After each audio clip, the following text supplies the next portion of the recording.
সুপ্রভাত। আমার একেবারে ছোট্ট প্রিয় পঞ্চম শ্রেণীর ছাত্ররা, আগের দিন আমি তোমাদের সাথে একটা কবিতা নিয়ে আলোচনা করেছিলাম। সেই কবিতাটা হচ্ছে বৃষ্টি পড়ে টাপুর টুপুর, রবীন্দ্রনাথ ঠাকুর রচিত। তা সেই বৃষ্টি পড়ে টাপুর টুপুর কবিতা সেখানে ছিল বৃষ্টির কথা তথা বর্ষা ঋতুর কথা, এবং সেই ঋতুকে কেন্দ্র করে কবির যে অতীতের স্মৃতি রোমন্থন তার কথা ওখানে ছিল। শৈশবের বিভিন্ন স্মৃতির কথা ছিল সেই কবিতায়। পাশাপাশি বৃষ্টির বর্ণনা ছিল, কিভাবে বৃষ্টি আসছে তার একটা বর্ণনা ছিল। আজকে আমরা যে কবিতাটা নিয়ে আলোচনা করতে যাচ্ছি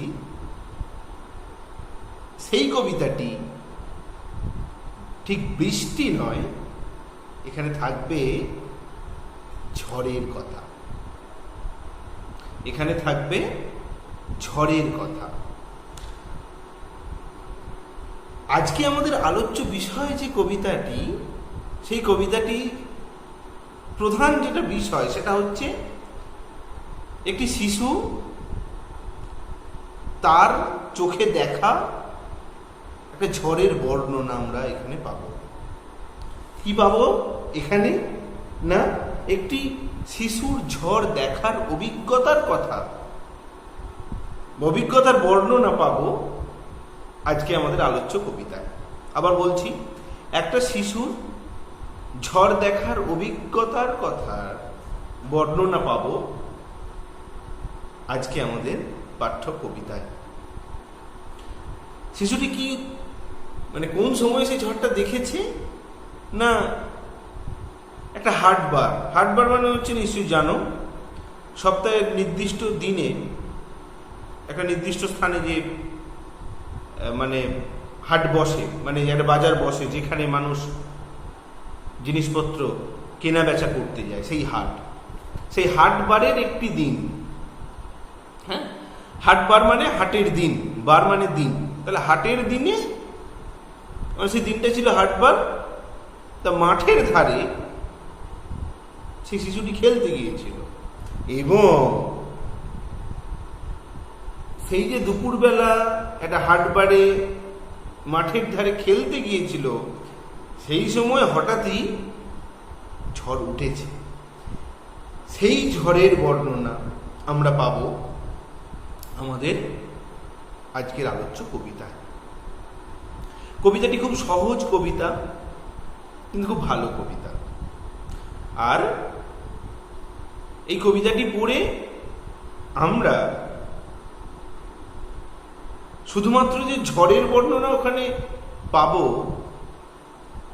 সেটাই নয়, এই ঝড়কে কেন্দ্র করে শিশু মনের যে কল্পনা, সেই কল্পনার কথাও জানতে পারবো। এই ঝড়কে কেন্দ্র করে ওই শিশুটি যে যার ঝড় দেখার অভিজ্ঞতা আমরা আজকে পড়ছি, তার একটা কল্পনার কথা, সে কিভাবে ঝড়কে বর্ণনা করছে তার কথাও জানতে পারবো। তাহলে কি বললাম, যে শুধু যে প্রকৃতির ঝড়ের কথা আমরা এই কবিতায় পড়ছি ঠিক নয়, পাশাপাশি ঝড়কে কেন্দ্র করে ওই যে শিশুটি যার ঝড় দেখার অভিজ্ঞতার কথা আমরা এখানে পড়ছি, অর্থাৎ শিশু মনের কল্পনার কথাও ঝড়কে কেন্দ্র করে আমরা এখানে পড়ব। সে কিভাবে নিজের জীবনের বিভিন্ন কাজের সঙ্গে ঝড়ের যে আবহাওয়া এবং পরিস্থিতি, সেটাকে সে কিভাবে বর্ণনা করেছে সেটাও আমরা পাবো একদিকে। বেশ, তাহলে নিশ্চয়ই বুঝতে পারছো আমি কোন দিকে যেতে চাইছি।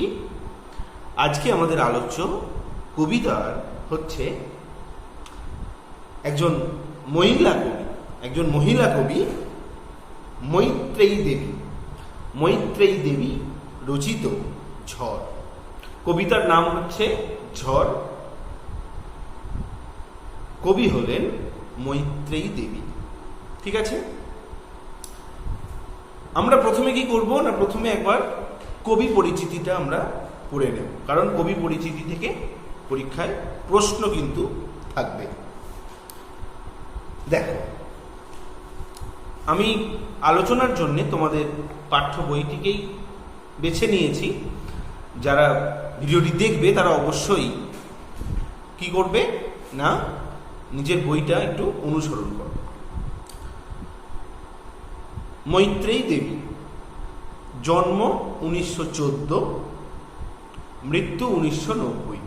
জন্ম 1914, মৃত্যু 1990। রবীন্দ্র জীবনের কথাকার, খ্যাতনামা লেখিকা ও সমাজসেবিকা ছিলেন তিনি। শুধুমাত্র সাহিত্য চর্চাই নয়, শুধুমাত্র লেখালেখিই নয়, পাশাপাশি সমাজসেবীও ছিলেন তিনি।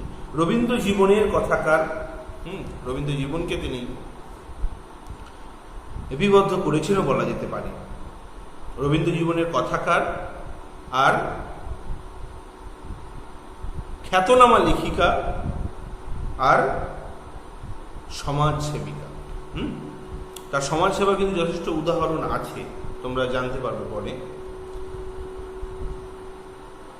তার প্রথম কবিতার বই হচ্ছে উদিতা। এটা একটু খেয়াল রাখবে, পরীক্ষায় কিন্তু 1 নম্বরে শর্ট প্রশ্ন এসেই থাকে যে মৈত্রেয়ী দেবী রচিত প্রথম কবিতার বইটির নাম লেখো। না, মৈত্রেয়ী দেবী রচিত প্রথম কবিতার বইয়ের নাম হচ্ছে উদিতা। অন্যান্য উল্লেখযোগ্য গ্রন্থ হচ্ছে মংপুতে রবীন্দ্রনাথ, স্বর্গের কাছাকাছি, ন হন্নাতে ইত্যাদি। এটাও কিন্তু পরীক্ষায় প্রশ্ন আসে যে মৈত্রেয়ী দেবীর লেখা যে কোনো 2টি গ্রন্থের নাম লেখো। তোমরা অবশ্যই একটু খেয়াল রাখবে, এই 3টে গ্রন্থের নাম যে কোনো 2টো মুখস্থ করে নেবে। মংপুতে রবীন্দ্রনাথ, স্বর্গের কাছাকাছি আর ন হন্নাতে। আরেকটা প্রশ্ন হয়, তিনি কত সালে পদ্মশ্রী উপাধি পান? না, তিনি 1977 সালে পদ্মশ্রী উপাধি পান। তিনি 1977 সালে পদ্মশ্রী উপাধি পান। তাহলে আমরা মোটামুটি 3-4টে প্রশ্ন পেলাম যে মৈত্রেয়ী দেবী লেখালেখি পাশাপাশি আর কোন মহান কাজের সঙ্গে যুক্ত ছিলেন? না, সমাজসেবা। আর একটা হচ্ছে তার প্রথম কবিতার বইটির নাম কি? না, তার প্রথম কবিতার বইটির নাম হচ্ছে উদিতা। আর তার লেখা যে কোনো 2টি গ্রন্থের নাম লেখো। একটা হচ্ছে মংপুতে রবীন্দ্রনাথ, স্বর্গের কাছাকাছি অথবা ন হন্নাতে। যে কোনো 2টোর নাম তোমরা মুখস্থ করে নেবে। আর তিনি কত সালে পদ্মশ্রী উপাধি পান? না, তিনি 1977 সালে পদ্মশ্রী উপাধি পান। এই মোটামুটি প্রশ্ন, এইগুলো করলেই হবে কবি পরিচিতি থেকে। আমরা এবার সরাসরি চলে আসছি ঝড় কবিতা। ঝড় কিন্তু আমরা কম বেশি কেন সবাই দেখেছি, তাই তো? ঝড় যারা অবশ্যই এখন 5-এ পড়ছো তারা কিন্তু ঝড় প্রত্যেকেই তো দেখেছো। ঝড় কিভাবে আসে, ঝড় আসার আগে প্রকৃতির কিরূপ অবস্থা, না, এগুলো তোমাদের সবারই জানা আছে। এটা নিশ্চয়ই জানো যে ঝড় কিন্তু কালো মেঘে হয়। তা সেই ঝড়কে কেন্দ্র করে আজকে আমাদের কবিতা, যেখানে একটু শিশুর ঝড় দেখার অভিজ্ঞতার বর্ণনা পাবো আমরা এই কবিতায়। পাশাপাশি ওই শিশুর ঝড়কে কেন্দ্র করে বা ওই ঝড়ের যে আকাশ এবং যে পরিস্থিতি, আবহাওয়া, সেটাকে কেন্দ্র করে তার কল্পনার কথাও আমরা একটু পাবো। আমরা প্রথমে কবিতাটিকে একবার নিজের মতো করে পড়ার চেষ্টা করি, তারপর কবিতাটিকে আমি প্রত্যেকটা লাইন বলবো এবং তার অর্থ বলে দেব, তারপর প্রশ্ন নিয়ে আলোচনা হবে। ঝড়, মৈত্রেয়ী দেবী। ওমা, সেদিন হাটের বারে মাঠের ধারে করতে গেছি খেলা দুপুরবেলা। এমন সময় এলোমেলো কোথা থেকে বাতাস এলো, হঠাৎ থেকে থেকে অন্ধকারে সমস্ত দিক কেমনে দিল ঢেকে। বললে ওরা ছুটে পালাই ঘর, ওই আসছে ঝড়।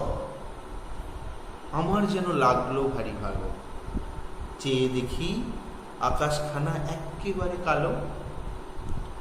কালো হলো বকুলতলা, কালো চাঁপার বন, কালো জলে দিয়ে পারি আসলো মাঝি তাড়াতাড়ি, কেমন জানি করলো আমার মন।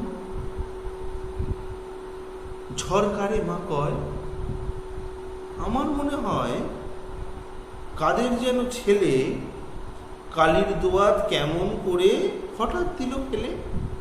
যেমন করে কালি আমি তোমার মেঝের উপর ঢালি। হাসলো কোমল ঠোঁটটি মেলে, ভীষণ কেমন আগুন জেলে আকাশ বারে বারে।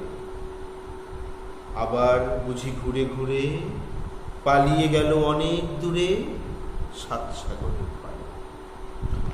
খুব সুন্দর একটা কবিতা, সহজ কবিতা। অর্থটা না বললেও বোঝা যায় যে কি বোঝাতে চাওয়া হচ্ছে। দেখো, তবু আমি বলছি, একটু শোনো। ওমা সেদিন হাটের বারে মাঠের ধারে করতে গেছি খেলা দুপুর বেলা। আমরা এই কবিতায় কি বলেছি প্রথমে, না ঝড় কবিতাটিতে একটি শিশুর ঝড় দেখার অভিজ্ঞতার বর্ণনা আমরা পাবো এই কবিতায়। তা সেই শিশুটি কি করতে গেছে, না তার বন্ধুদের সঙ্গে হাটের বারে। হাট মানে নিশ্চয়ই জানো যে সপ্তাহের নির্দিষ্ট দিনে এবং নির্দিষ্ট স্থানে যে জিনিসপত্র কেনা বেচার যে করা হয় যে জায়গায়, সেটা হচ্ছে হাট। তাহলে সেই হাটের বার মানে হচ্ছে হাটের দিন। হ্যাঁ, মানে এই অমুক দিনে হাট বসে, ধরো কোথাও রবিবারে হাট বসে, কোথাও বুধবারে হাট বসে, হ্যাঁ, কোথাও শুক্রবারে হাট বসে। ফলে এই যে কোনো একটা হাটের দিন, সেটা যেদিন এই খেলা করতে গেছে এবং যেদিনের এই ঝড়ের অভিজ্ঞতা বর্ণনা করা হচ্ছে, সেটা অবশ্যই একটা হাটের দিন, হাটের বার।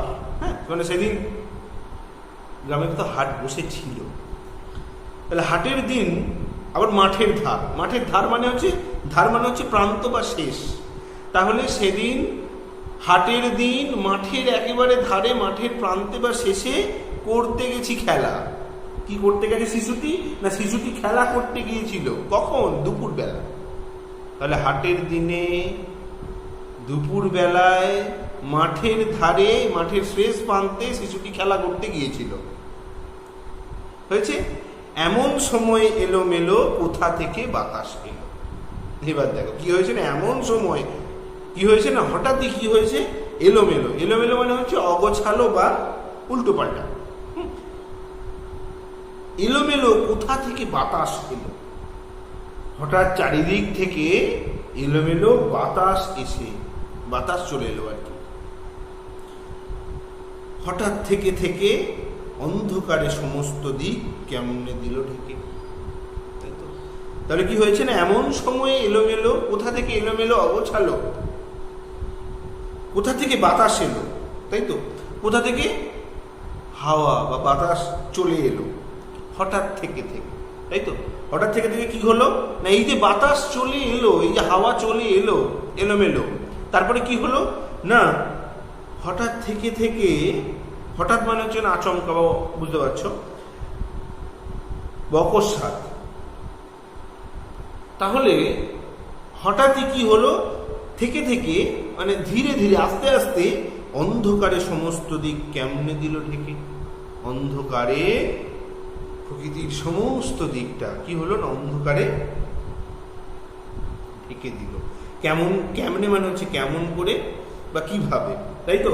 তাহলে কি বোঝানো হয়ে গেল যে হঠাৎ করেই চারিদিক থেকে এলোমেলো বাতাস এসে, হঠাৎ করেই চারিদিক থেকে এলোমেলো বাতাস এসে কি করলো না, সমস্ত দিক অন্ধকারে ঢেকে দিল। ঠিক আছে, বাতাস এসে সমস্ত দিক অন্ধকারে ঢেকে দিল। তাহলে এই জায়গাটায় আরেকবার যদি আমরা বলি কি হবে না, সেই যে শিশুটি যার অভিজ্ঞতার, যার ঝড় দেখার বর্ণনা আমরা পড়ছি এখানে, অভিজ্ঞতার কথা, সেই শিশুটি হাটের দিনে দুপুর বেলায় মাঠের শেষ প্রান্তে, মাঠের প্রান্তে বা মাঠে খেলতে গিয়েছিল তার বন্ধুদের সঙ্গে। এমন সময় কি হয়েছিল না, হঠাৎ করে এলোমেলো বাতাসে আসতে শুরু করলো। কোন দিক থেকে বাতাস আসছে বোঝা যাচ্ছে না। বাতাস এলো, এসে কি করলো না, হঠাৎই বাতাস আসতে শুরু করলো এবং হঠাৎই থেকে থেকে ধীরে ধীরে সমস্ত প্রকৃতিটা অন্ধকারে বা পরিবেশটা অন্ধকারে সমস্ত দিক কি করলো না, অন্ধকার বা কালো আবরণে যেন ঢেকে দিল, আবৃত করে দিল। সেই কথাই এখানে বলা হচ্ছে। ঠিক আছে, এই যে সূত্রটা যেটাই বললাম এতক্ষণ, এই সূত্র ধরে আমরা একটা কথা বলতে পারি নিশ্চয়ই, আমরা এখানে যে ঝড়ের বর্ণনার কথা পাবো সেটা গ্রীষ্মকালের ঝড়। এবং কারণ আমরা এখানে কিছু ফুলের উল্লেখ পাবো, সেই ফুলগুলো অবশ্য গ্রীষ্মকালেই হয়। আর আমরা বলতে পারি এটা গ্রীষ্মের দুপুর, মানে ওই দুপুর বা বিকেলে এই সময় আমরা যেন কালবৈশাখী ঝড়ের একটা পূর্বাভাস যেন পাচ্ছি এই কবিতা। হ্যাঁ, কালবৈশাখী ঝড়ই যেন আমরা বর্ণনা এখানে পাচ্ছি, হ্যাঁ, এই কবিতার মধ্যে দিয়ে। এবার কি হয়েছে দেখো, এবার অন্ধকারে সমস্ত দিক ঢেকে দিয়েছে, বললে ওরা ছুটে পালায় ঘর, ওই এসেছে ঝড়। তাই তো, অন্যান্য যারা ছিল, খেলা তো আর একা একা যায় না, বন্ধু বান্ধব লাগবে। তাহলে অন্যরা কি বললো না, বললে ওরা সব বললো, কি বললো যে সবাই ছুটে পালিয়ে চল, ঝড় আসছে। তাই তো, তাহলে খেলার অন্যান্য সাথীরা, শিশুর অন্যান্য সাথীরা, খেলার সাথীরা বলল যে ছুটে পালিয়ে চল, ঝড় আসছে। ছুটে পালিয়ে কোথায় যেতে হবে? ঘর যেতে হবে। তাই তো, কারণ একটা নিরাপদ জায়গায় আমাকে ফিরে যেতে হবে, বাড়ির লোক চিন্তা করবে। তাহলে ছুটে পালাই ঘর, তো ছুটে আমরা একদম পালিয়ে যাই ঘর। ওই এসেছে ঝড়, ঝড় আসছে। ঝড় মানে হচ্ছে প্রবল হাওয়া বা ঝঞ্ঝা। তাই তো, আমার যেন লাগলো ভারী ভালো। এই যে শিশুটি, সেই শিশুটি কিন্তু বলছে, কিন্তু এই সমগ্র এই যে এলোমেলো হাওয়া আসছে, এই আকাশটা যে পুরোটা অন্ধকার, মানে কালো মেঘে ঢেকে গেছে, ফলে গোটা প্রকৃতি পুরো অন্ধকার হয়ে গেছে। এই পরিস্থিতিটা কি হয়েছে না, কালো আকাশ দেখে এই শিশুটার খুব ভালো লাগলো আর কি। মানে ভারী মানে হচ্ছে খুব বা অত্যন্ত। তাহলে এই শিশুটির কিন্তু সে বলেই দিয়েছে আমার যেন লাগলো ভারী ভালো। শিশুটি বলেছে আমার কিন্তু খুব ভালোই লাগলো, খুব ভালো লাগছে। হ্যাঁ, কেন? চেয়ে দেখি আকাশখানা একেবারে কালো। তাই তো না, শিশুটি বলছেন চেয়ে দেখি আকাশখানা একেবারে কালো হয়ে গেছে। একেবারে মানে হচ্ছে পুরোপুরি, সবটা, পুরোটা। তাই তো, মানে সমগ্র আকাশ, সবটা কি হয়ে গেছে না, একেবারে কালো হয়ে গেছে। তাই তো, ঝড় আসার আগের ঝড়ের মেঘ কিন্তু মিস কালো হয়। তাহলে আমার যেন লাগলো ভারী ভালো, চেয়ে দেখি আকাশখানা একেবারে কালো। আমার কিন্তু খুব ভালো লাগলো, এবং আমি চেয়ে দেখি যে আকাশখানা একেবারে কালো, একবারে পুরোটা, সবটা, আকাশটা পুরোপুরি একেবারে কালো মেঘে আবৃত, পুরো কালো হয়ে গেছে। এবার এই যে আকাশ যে কালো হয়ে গেল, তাই তো, আমরা কিন্তু যে সন্ধে হয়ে গেছে সেরকম ব্যাপার নয়, বা রাত্রিবেলা ঝড়ের বর্ণনা পড়ছি না, দুপুরবেলা বা বিকেলের আগের বর্ণনা পড়ছি। সেই সময় যে প্রকৃতি সবটা যে অন্ধকার হয়ে যাচ্ছে, কালো আবরণে ঢেকে যাচ্ছে, কেন? এটা একটা তোমাদের মনে প্রশ্ন জাগা উচিত। সেটা হচ্ছে যে আকাশ যদি কালো মেঘে ঢেকে যায়, সমগ্র আকাশটা কালো মেঘে ঢেকে গেছে, ফলে প্রকৃতিটাও তো কালো হয়ে যাবে। তাই তো, আর সেখানে কি এরকম আলো থাকবে না? প্রকৃতিও ক্রমশ অন্ধকার করে এসেছে ওই মেঘের জন্যে। তাই তো, ওই মেঘের জন্যে কি হয়েছে না, আকাশটা মেঘ দ্বারা আবৃত বলে পুরোপুরি অন্ধকার হয়ে গেছে প্রকৃতিটাও। তারপর কি বলা আছে দেখো, কালো হলো বকুলতলা, কালো চাঁপার বন। তাই তো, তাহলে সব জায়গা কালো হয়ে গেছে। কালো হলো বকুলতলা, মানে বোঝা যাচ্ছে যে এই আকাশে কালো মেঘ যে জমেছে, পুরোপুরি আবৃত, ফলে প্রকৃতিটাও অন্ধকার হয়ে এসেছে। এবং সেই জন্য কি হয়েছে, কালো হলো বকুলতলা। বকুলতলা মানে হচ্ছে বকুল গাছের নিচে, বকুল গাছের নিচেটাও কালো হয়ে গেল, অন্ধকার হয়ে এলো। কালো চাঁপার বন, এবং চাঁপার যে বন সেটাও, চাঁপা ফুলের যে বন, সেই বনটাও কালো হয়ে এলো। তারপর আর কি হলো না, কালো জলে দিয়ে পারি আসলো মাঝি তাড়াতাড়ি। এটা কালো জল কি করে হলো না, আকাশ যদি গোটা কালো মেঘে ছেয়ে যায়, সেই মেঘের যে ছায়া জলে পড়ছে, ফলে জলটাও কিরকম লাগছে, কালো হয়ে গেছে, তাই তো। ফলে কালো জলে দিয়ে পারি আসলো মাঝি তাড়াতাড়ি। আচ্ছা, মাঝি কেন তাড়াতাড়ি এত আসতে গেল না, ঝড়ের সময় নদীবক্ষে বা সমুদ্রবক্ষে যে থাকা খুবই কিন্তু বিপদের, মোটেও নিরাপদ নয়।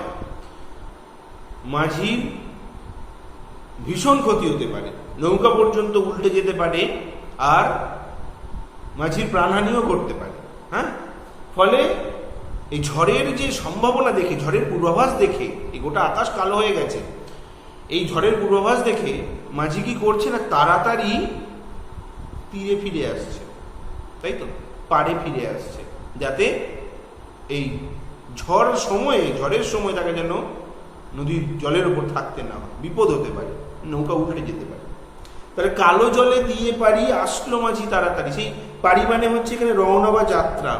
তাহলে সেই কালো জল কেন, নিশ্চয়ই বলেছি, যেহেতু আকাশের গোটা রং কালো, ফলে সেই জলের, আকাশের মেঘের ছায়াটাই তো পড়ছে জলে, ফলে গোটা জলও কালো হয়ে গেছে। তাহলে কালো জলে দিয়ে পারি, কালো পারি মানে হচ্ছে রওনা বা যাত্রা। তাহলে কালো জলটা পাড়ি দিয়ে কি করলো না, মাঝি তাড়াতাড়ি তীরে বা কূলে ফিরে এলো।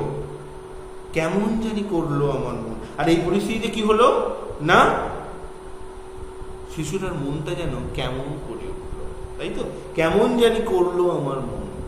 এখানে এই পরিস্থিতিতে এই এলোমেলো বাতাস বইছে, গোটা প্রকৃতি অন্ধকার, বকুলতলার বন, বকুলতলা চাঁপার বন সব অন্ধকার হয়ে এসেছে। মাঝি তাড়াতাড়ি ফিরে আসার চেষ্টা করছে, বন্ধুরা যে যার বাড়ির দিকে ছুটে চলেছে, ঝড় আসছে বলে। এইরকম একটা পরিস্থিতি বা ঝড়ের যে পূর্বের যে মুহূর্ত, সেই মুহূর্তে এই শিশুটির মনটা যেন কেমন করে উঠল, কেমন জানি করলো আমার মন। এবার শিশুটা তার মাকে একটা প্রশ্ন করেছে। কি সেই প্রশ্ন না, শিশুটা তার মায়ের কাছে জিজ্ঞাসা করেছে যে ঝড় কারে মা কয়, তাই তো। শিশুটি তার মায়ের কাছে ঝড় কাকে বলে তা জানতে চেয়েছে। শিশুটি তার মায়ের কাছে ঝড় কাকে বলে তা জানতে চেয়েছে। ঝড় কারে মা কয়, আমার মনে হয়, আবার নিজেই বলছে, নিজের একটা উক্তি সে দিচ্ছে, নিজের ভাবনার কথা বলছে। কারণ আমি বলেছিলাম যে এই কবিতায় কিন্তু শুধু ঝড়ের কথা নেই, এখানে ওই শিশুর বর্ণনা, তার নিজের কল্পনার কথা আমরা এখানে পাবো। আমার মনে হয় শিশুটি বলছে, কাদের যেন ছেলে কালির দোয়াত কেমন করে হঠাৎ দিল ফেলে, তাই তো। সে বলেছে যে, তারপর সে তার মাকে জানিয়েছে, কি জানিয়েছে না, ঝড় যেন কি করে না, ঝড় যেন একজন দস্যি ছেলে, ঝড় যেন একজন দস্যি ছেলে। কাদের যেন ছেলে কালির দোয়াত কেমন করে হঠাৎ দিল ফেলে, তাই তো। কাদের যেন দস্যি ছেলেটা, এখানে ঝড়কে সে কি বলেছে না, তার কাছে ঝড় যেন একটা দস্যি ছেলে। ওই শিশুটির কাছে ঝড় যেন একটি দস্যি ছেলে, দুরন্ত ছেলে। সেই দুরন্ত ছেলে কি করেছে না, কালির দোয়াত কেমন করে হঠাৎ দিল ফেলে। কালির দোয়াত মানে হচ্ছে কালো রঙের লেখার যে তরল পদার্থ, যে কালি, তা সেই পদার্থটা রাখার জায়গা বা পাত্র হচ্ছে দোয়াত, যাতে কালি রাখা হয়, ঠিক আছে। সেই যে পাত্র, সেই পাত্রটাকে বলা হয় কালির দোয়াত। সেই দোয়াতটা কি করেছে না, কেমন করে হঠাৎ দিল ফেলে। তাহলে এখানে দেখো দুটো বর্ণনা কিন্তু আমরা পাশাপাশি পেলাম। কি না, কাদের একজন দস্যি ছেলে, দুরন্ত ছেলে, সে কি করেছে না, যে পাত্রে বা যে দোয়াতে কালি থাকে, সে কালির জায়গাটাকে হঠাৎ ফেলে দিয়েছে। ফেলে দেওয়ার পরে কি হয়েছে না, সমগ্র জায়গাটা কালো হয়ে গেছে, বা যেখানে ফেলেছে সেই জায়গাটা কালো হয়ে গেছে। এই যে মেঝের উপর কালির দোয়াতটা সে ফেলে দিয়েছে, ফলে মেঝেটা পুরোপুরি কালো হয়ে গেছে কালিতে। পাশাপাশি আরেকটা বর্ণনা পাবো, এই শিশুটি যেন ওই ঝড়কে দস্যি ছেলের সঙ্গে তুলনা করেছে এবং সে বলেছে এই যে গোটা প্রকৃতিটা অন্ধকার হয়ে গেল এবং গোটা আকাশটা এই যে কালো হয়ে গেল, যেন কালো রং কেউ ঢেলে দিল, সেই রং ঢেলে দেওয়ার কাজটা যেন এই ঝড় করেছে। তাহলে ঝড় আর দস্যি ছেলে যেন এখানে একাকার হয়ে গেছে, তাই তো? তাহলে সে তার মাকে জানিয়েছে তার কাছে ঝড় যেন একজন দস্যি ছেলে, যে মেঝের উপর কালির দোয়াত ফেলে দেয়, যে মেঝের উপর কালির দোয়াত ফেলে দেয়। তাহলে কাদের যেন ছেলে কালির দোয়াত কেমন করে হঠাৎ দিল ফেলে, এই তো কাদের যেন ছেলেটা যে কালির দোয়াতটা দস্যি ছেলে যে কালির দোয়াতটা হঠাৎ মেঝের উপর ফেলে দিল। যেমন করে কালি আমি তোমার মেঝের উপর ঢালি, তো ঠিক যেমন ভাবে আমিও কি করি না, আমি তোমার মেঝের উপর ঢালি, তোমার ঠিক একইভাবে আমিও আমার দোয়াতের কালিটা মেঝের উপর যেমন ঢেলে দিই ঠিক সেরকম। তাহলে যেমন করে কালি আমি তোমার মেঝের উপর ঢালি। তাহলে এখানে ওই যে দস্যি ছেলেটা আর ঝড় একসঙ্গে, মানে দুজনে যেন এক। দস্যি ছেলেটা যেমন তার এই যে ঝড়, সেই যে ঝড় হাওয়া নিয়ে এসে এলোমেলো বাতাস দিয়ে হঠাৎ থেকে যে গোটা প্রকৃতিটাকে অন্ধকার করে দিল, সমগ্র প্রকৃতি অন্ধকার কালো আবরণে ঢেকে গেল।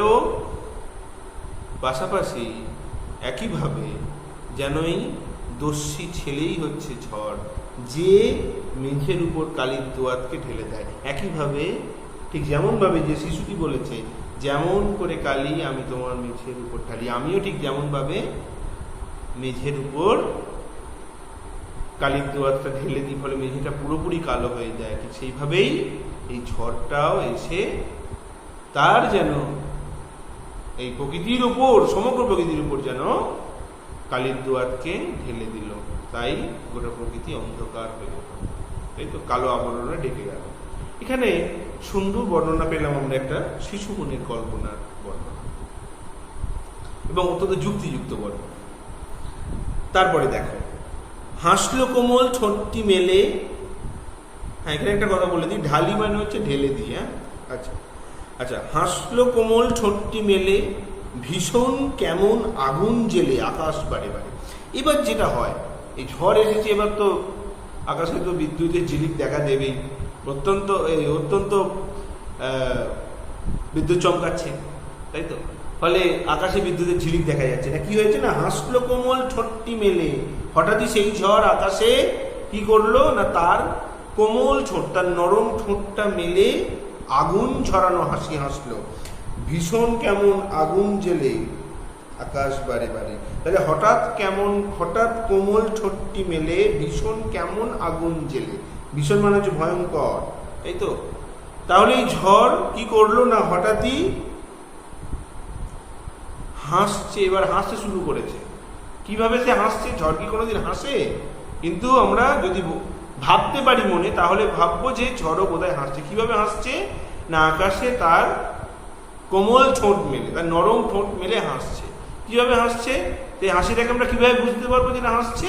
না, বিদ্যুতের ঝিলিকগুলো দেখে, তাই তো? ভীষণ কেমন আগুন জেলে সে হাসছে। তাহলে হঠাৎই সেই ঝড় তার নরম ঠোঁট মেলে কি করলো না, নরম ঠোঁট মেলে আগুন ঝরানো হাসি হেসে উঠলো। আগুন ঝরানো হাসি মানে এখানে আসলে আকাশে ঝড়ের সময় আকাশে যে বারে বারে, ঝড়ের সময় আকাশে যে বারে বারে বিদ্যুতের ঝিলিক দেখা যায়, যে বিদ্যুৎ চমকায়, তার বর্ণনা কিন্তু আমরা এখানে পাচ্ছি। ঠিক আছে, সেই বর্ণনার কথাই আমরা এখানে আসলে জানতে পারছি। মানে আকাশ জুড়ে বিদ্যুতের ঝলকানি যে দেখা যায় ঝড়ের সময়, আকাশ জুড়ে যে বিদ্যুতের ঝলকানি দেখা যায়, তার বর্ণনা আমরা পাচ্ছি এই লাইনের মধ্যে দিয়ে, যে হাসলো কোমল ঠোঁটটি মেলে ভীষণ কেমন আগুন জেলে। আসলে এখানে আকাশ জুড়ে বিদ্যুতের ঝলকানির কথা এখানে বলা হচ্ছে। আকাশ বাড়ে বাড়ে, আকাশ বাড়ে বাড়ে কিভাবে কোমল ঠোঁট মেলে হাসতে শুরু করলো। তারপর কি হলো না, আবার বুঝি ঘুরে ঘুরে পালিয়ে গেল অনেক দূরে 7 সাগরের পারে। একেবারে শেষ দিকে চলে এসেছি আমরা। তারপর কি হলো না, এই যে ঝড় সে সমস্ত আবার বুঝি ঘুরে ঘুরে সমস্ত দিক সে ঘুরছে আর কি, ঘুরে ঘুরে পালিয়ে গেল অনেক দূরে 7 সাগরের পারে। এখানে 7 সাগর কথাটা বলা হয়েছে মানে অনেক দূর বোঝানোর জন্য, তাই তো? আমরা তো বলি রূপকথার গল্পে যে 7 সাগরের পার, 7 সাগরের পার, সে অনেক দূরে বোঝানোর জন্য। তাহলে এই যে ঝড় বয়ে যাচ্ছে বা বইছে, ঝড় হচ্ছে, সেই ঝড় একটা এলাকায় যে ছিল কিছুক্ষণ, তাই তো? একটা অঞ্চল, সেই আবার বুঝি ঘুরে ঘুরে সেই অঞ্চলটায় কিছুক্ষণ সমস্ত চরাচর সেই যেন ঘুরলো, ঘুরে কি করলো, সেই ঝড়ের হাওয়া মানে সেই ঝড়ের প্রাবল্যতাটা দেখা গেল, তাই তো?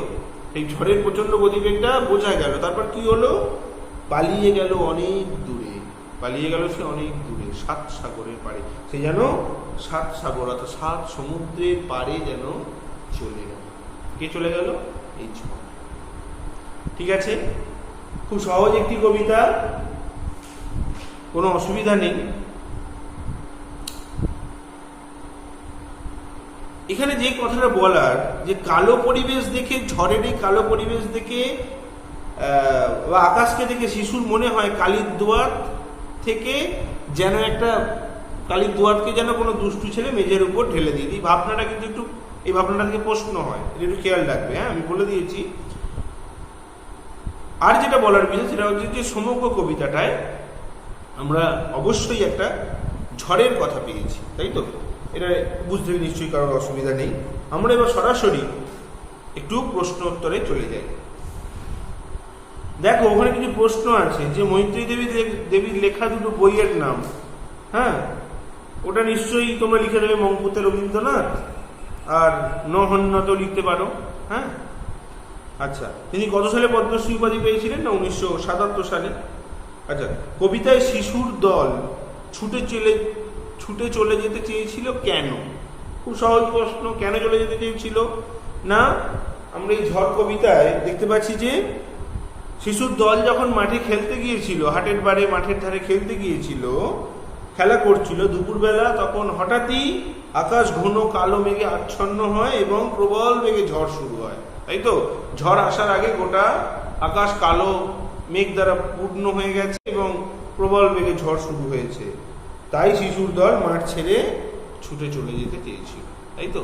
মানে আকাশ কালো মেঘে ঢেকে গেছে এবং ঝড় শুরু হয়েছে। এই সময় ঝড় আসবে অবশ্যই, এই ভয়ে যে যার ঘরে ছুটে চলে গিয়েছিল। দুপুরবেলা চারদিক অন্ধকার হয়ে গেল কেন?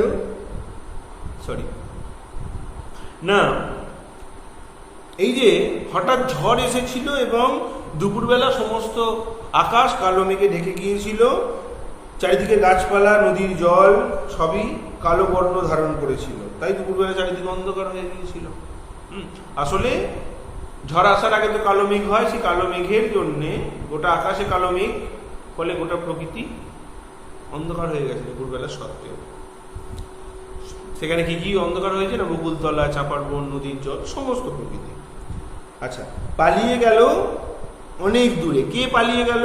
না, বুঝতেই পারছো, ঝড়ের পালিয়ে যাওয়ার কথা বলা হয়েছে। আচ্ছা, সে কোথায় পালিয়ে গেল? না, সমস্ত অঞ্চলটা ঘুরে অনেক দূরে 7 সাগরের পারে পালিয়ে গেল, তাই তো? সমস্ত অঞ্চলটা ঘুরে 7 সাগরের পারে সে পালিয়ে গেল। ঝড়ের সঙ্গে শিশু মনের কিসের তুলনার কথা কবিতায় ধরা পড়েছে? এই প্রশ্নটা একটু খেয়াল রাখবে। না, ঝড়ের সঙ্গে শিশু মনের একটা কথা, মানে এই ঝড় কবিতায় আমরা দেখতে পাই যে একটা কথা কবি উল্লেখ করেছেন। হ্যাঁ, এ দেখো, ঝড়ের সঙ্গে শিশু মনের কিসের তুলনা কবিতায় ধরা পড়েছে?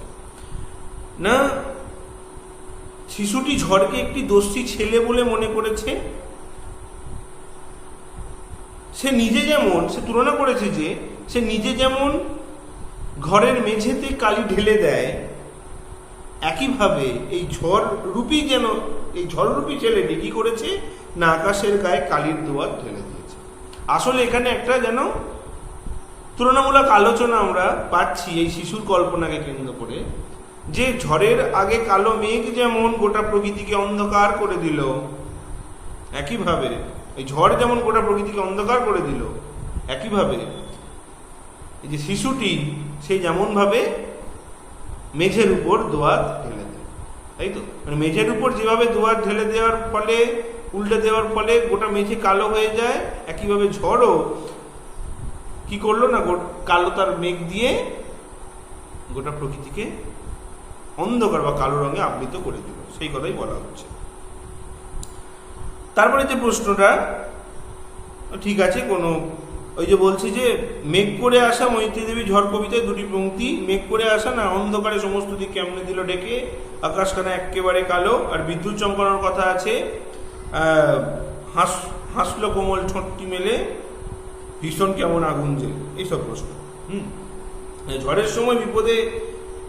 ঝড়ের সময় নদীতে বা সমুদ্রে থাকা মাঝিদের ক্ষেত্রে নিরাপদ নয় কেন? না খুব সহজ প্রশ্ন। না ঝড়ের কারণে কি হতে পারে, না ঝড়ের কারণে নৌকা ডুবে যাওয়ার সম্ভাবনা থাকে এবং নৌকার যে মাঝি তারও প্রাণের ভয় থাকে, মানে তারও মৃত্যু ঘটতে পারে, এরকম ব্যাপার। এই মোটামুটি প্রশ্ন। আর যে প্রশ্নগুলো একটু গুরুত্ব দিতে হবে সেই প্রশ্নগুলো হচ্ছে, দেখো যে শর্ট প্রশ্নগুলো তোমরা নিশ্চয়ই সবাই পারবে, কোনো অসুবিধা নেই। হ্যাঁ, ঝড়ের আকাশে রং কি রং ধারণ করে, কোথায় খেলতে গিয়েছিল, ঝড় কোথায় পালিয়ে গেল, এরকম সহজ সহজ প্রশ্ন। হ্যাঁ, এগুলো একটু খেয়াল রাখবে। আচ্ছা, শিশুর বর্ণনায় ঝড় কেমন ভাবে এসেছিল, যদি এরকম কোনো প্রশ্ন হয় সেক্ষেত্রে বলতে হবে যে না দুপুরবেলা হঠাৎ এলোমেলো বাতাস বইতে থাকে এবং অন্ধকার করে আসে, সমস্ত দিক ঢেকে যায়, বকুলতলা এবং চাঁপার বন সবকিছু কালো হয়ে যায়। কালো জল দেখে কি করে না, এই কালো মেঘ দেখেও মাঝি তাড়াতাড়ি নৌকা নিয়ে ফিরে আসে।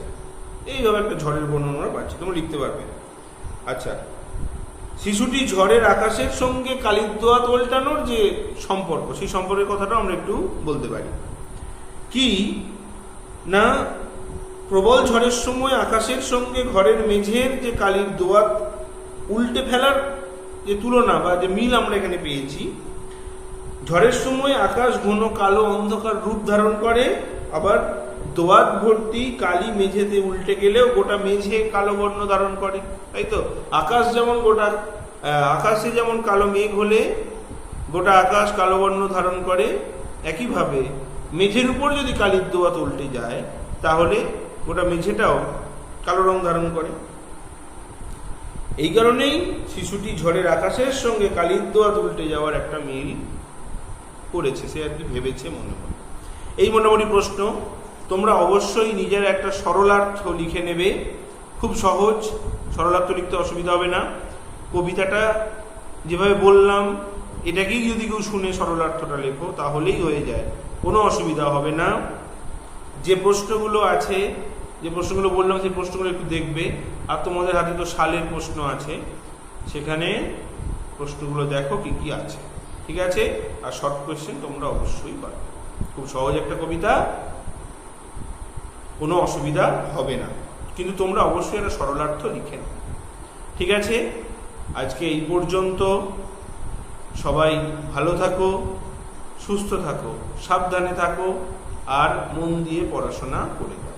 আর একটা আশা রাখো, অবশ্যই একদিন এই যে করোনা ভাইরাসের ঝড়, সেই ঝড় একদিন থেমে যাবেই, আবার পৃথিবী শান্ত হবে, ঠিক আছে? ধন্যবাদ সকলকে।